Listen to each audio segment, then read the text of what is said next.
So tiba-tiba yang Syam Jalil keluar kenyataan boleh buat macam ni, boleh buat. Itu cakap kamu. Proses mahkamah dah berjalan. Assessment tu, ganti rugi tu dilakukan melalui proses mahkamah.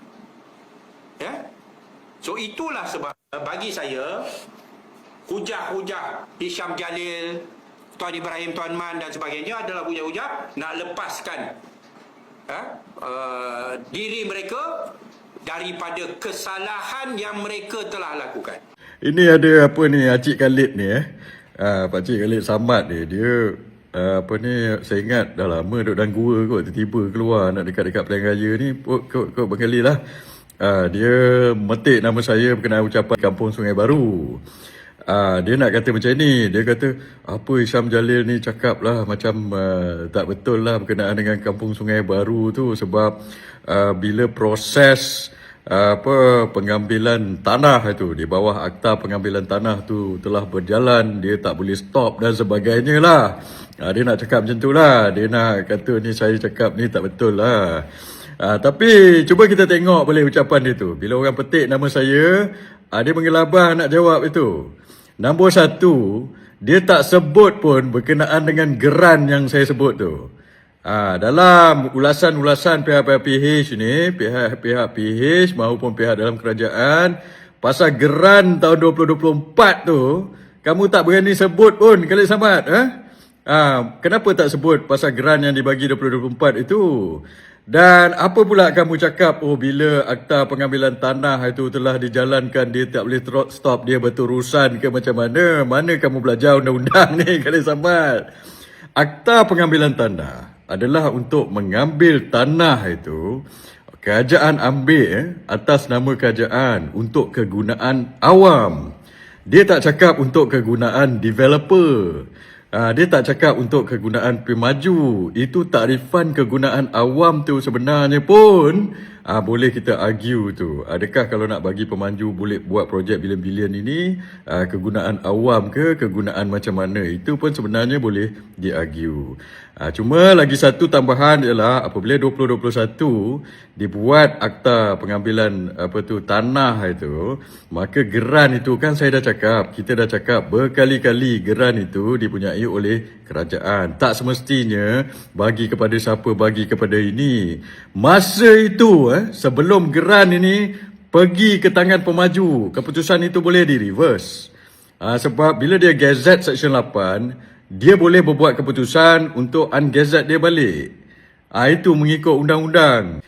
So kerajaan boleh buat keputusan, macam-macam keputusan pada ketika itu. Kita ada flexibility untuk membuat keputusan. Dan dia jadi hak milik kerajaan sementara proses pampasan ini dilaksanakan. Sama ada bantahan dan sebagainya. Kamu bacalah Akta Pengambilan Tanah itu, hal pampasan itu ada. Kita gazette, tetapi pampasan ini perlu diselesaikan. Sebab itu diletak atas title kerajaan, pampasan proses itu kalau ada bantahan dan sebagainya perlu diselesaikan. Tetapi yang kamu kerajaan pergi bagi geran terus kepada pemaju itu sebelum proses-proses pampasan ini selesai. Kenapa? Kita hold geran itu pada kerajaan, kamu selesaikanlah pampasan itu kalau tak setuju ke, kalau bersetujukan dan sebagainya. Bila orang dah bersetuju, barulah transfer kepada pemaju. Bukan hanya kamu buat gazette itu, lepas itu banyak bantahan ini, orang ni tak setuju, orang tu tak setuju, lepas tu pergi bayar pampasan, letak pergi pada Amanah Raya atau kamu kata pergi ambil ke Mahkamah Tinggi dan sebagainya, dan terus-terus tahun 2024 kamu bagi geran kepada pemaju, walhal perkara pampasan ini tidak diselesaikan lagi. Ini pemikiran apa? Sebab itu saya ingat kamu tak berani sebut pasal geran yang dibagikan oleh Kerajaan Pakatan Harapan ini atau Kerajaan Madani pada tahun 2024 ni kepada pemaju. Itu kamu nak sorok ke kamu tak berani sebut, Khalid Samad? Cakap sikit. Kenapa kamu tak sentuh yang itu Khalid Samad? Balik-balik GZ 2021. Balik-balik GZ 2021. Yang kita sebut Geran 2024, yang Kerajaan Pakatan Harapan bagi itu kamu tak sebut langsung. Kenapa? Kamu malu-malu Allah ke nak sebut? Ke kamu baru keluar daripada gua, baru keluar daripada belakang kilang mana itu ke? Saya tak tahu. Tiba-tiba alih-alih orang petik nama saya, kamu tak reti nak jawab. Balik bagi 2021. Kenapa nak salahkan kerajaan PH? Sebab yang keluarkan geran tahun 2024 itu Khalid Samad adalah kerajaan kamu. Saya tengah makan breakfast pagi ni. Lepas tu tiba-tiba ada orang hantar video pada saya berkenaan seorang pakcik ni daripada PAN ni. Aduh. Saya sebenarnya malas nak layan geng-geng pakcik-pakcik PAN ni. Sebab PAN ni, Parti Amanah ni, dia orang ni tak relevan pun. Dia orang ni bawah kaki DAP je, saya ingat. Tanyalah orang-orang PAS tu perangai orang pakcik-pakcik PAN ni. Dia orang ni, apa-apa yang DAP buat, dia orang ni kerja PAN ni menjilat DAP je. Lepas tu apa yang DAP buat atau nak buat, dia nak menghalalkan lah. Lepas tu tiba-tiba pula lah semalam pergi petik nama saya. Tak pasal-pasal dia orang ni. So sebab itulah saya nak cakap pada Encik Khalid Samad ni.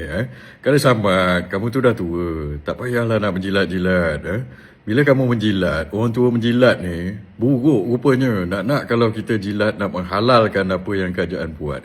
Apabila mengusir orang-orang yang mereka tak rela tanah dia diambil, itu pada asasnya itu dah salah Khalid Samad. So go back to kenapa kamu masuk politik dulu. Adakah kamu masuk politik untuk menghalalkan perkara-perkara begini? Orang tu tak rela tanah dia diambil, lepas tu dia diusir. Lepas tu kamu nak justifikasi perbuatan itu dengan macam-macam alasan lah. Fikirlah itu Khalid Samad. Kamu dah tua. Jangan asyik nak kerja menghalalkan perkara-perkara yang begini.